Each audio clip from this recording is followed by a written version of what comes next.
Title: I Heard My Mom Calling Me. She Died Years Ago. Part 1. The Calling.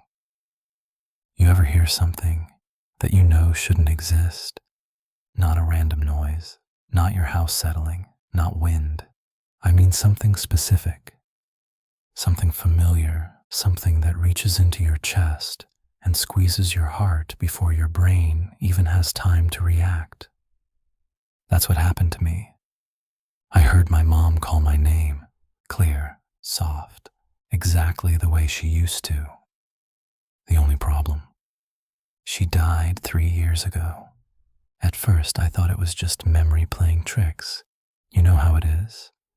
Sometimes your brain replays voices like old recordings, especially when it's someone you loved. But this wasn't like that. This didn't feel like a memory. Memories don't come from behind you. Memories don't echo down hallways. Memories don't pause, like they're waiting for you to respond. It started on a Tuesday night. Nothing special about the day. No anniversaries. No emotional triggers. No reason for her to be on my mind. I was in my apartment, sitting on the couch, scrolling through my phone.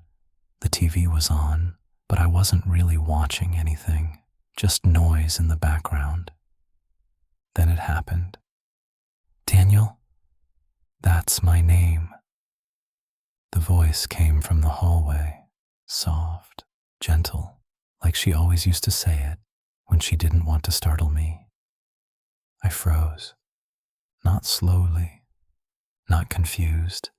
I mean, my entire body locked up instantly, like something inside me already knew what I was about to realize. Because I recognized that voice immediately. It was her, my mom. I didn't turn around. I couldn't. There's this moment your brain creates where it gives you a choice: either confirm what you heard or pretend it didn't happen. And I chose the second one. At least for a few seconds. I sat there, staring at my phone screen, not even reading anything anymore. My heart was beating fast, but not in a panicked way yet. More like anticipation, like something was about to happen again. And then, Daniel, come here. Same voice, same tone, from the same hallway. That's when something inside me snapped. Not courage, not bravery, just instinct. I stood up slowly, turned toward the hallway, and stared into the darkness. My apartment isn't big. From the living room, you can see straight down the hallway to my bedroom door. That night, the hallway light was off, so all I saw was darkness, still, silent, empty. I remember saying something, not loud, barely even a whisper. Mom. The word felt wrong the moment it left my mouth. Like I had just said something I wasn't supposed to say. Like calling out made it real. Nothing answered, no movement, no sound. Just silence. I told myself it was stress. Maybe I was tired. Maybe my brain just recreated her voice perfectly. People hallucinate sometimes, right? Especially late at night. Especially when they're alone. Especially when they miss someone. So I turned away, walked back to the couch, sat down, picked up my phone again, and tried to forget it happened. That was my first mistake. Because whatever called my name that night wasn't done. Part 2, the second night. I didn't sleep much, not because I was scared. At least, that's what I told myself. But every time I closed my eyes, I kept replaying the voice, the exact tone, the softness, the way it said my name, like it knew me. By morning, I had convinced myself it was nothing. Brains do weird things. Grief does weird things. End of story. I went to work like normal, talked to people, laughed, acted like everything was fine, and for most of the day, it was, until I got home. The moment I stepped into my apartment, something felt off. Not obvious.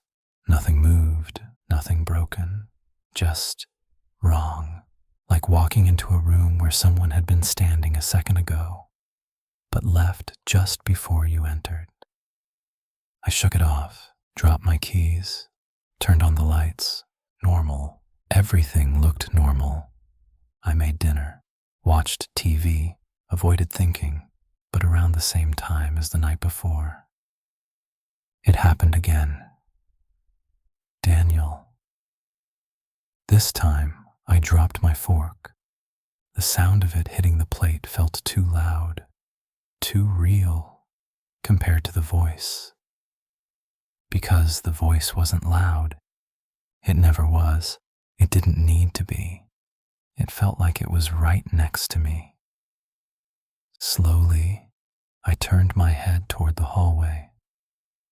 And this time, the light was on. That's when I felt real fear for the first time, because I hadn't turned that light on. The hallway glowed faintly, empty, but not dark anymore. Daniel, why aren't you coming? Same voice, same calm tone. But now, there was something else in it. Something I didn't notice before. Impatience, not anger, not yet, just a quiet expectation, like she was confused why I wasn't listening. My throat went dry. I stood up again, but this time, I didn't move toward the hallway.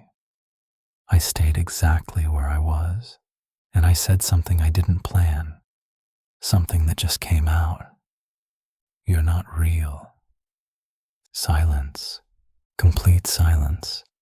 For a moment, I thought it worked, like saying it out loud broke whatever illusion was happening.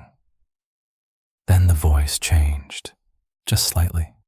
Still hers, still familiar, but now it sounded closer. Daniel. A whisper right behind me. I didn't turn around. I couldn't, because suddenly I understood something very clearly.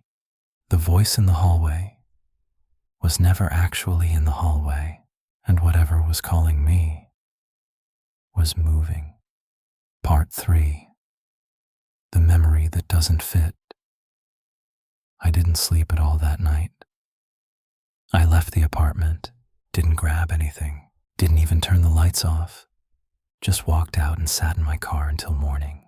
Because once that voice spoke behind me, everything changed. It wasn't just fear anymore. It was confusion, because something about it didn't make sense. Not just logically, emotionally. My mom never spoke like that.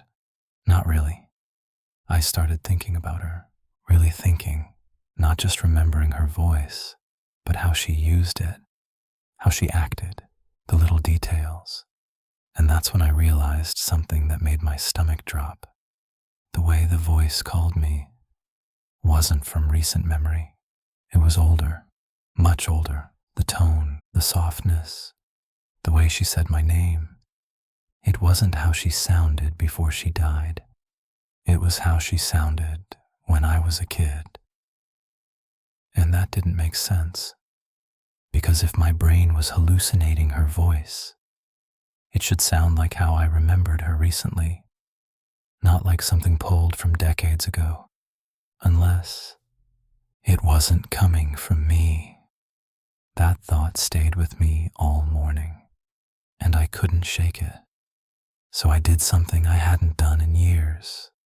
I went back to my childhood home, the place where she raised me, the place where her voice used to echo through the halls.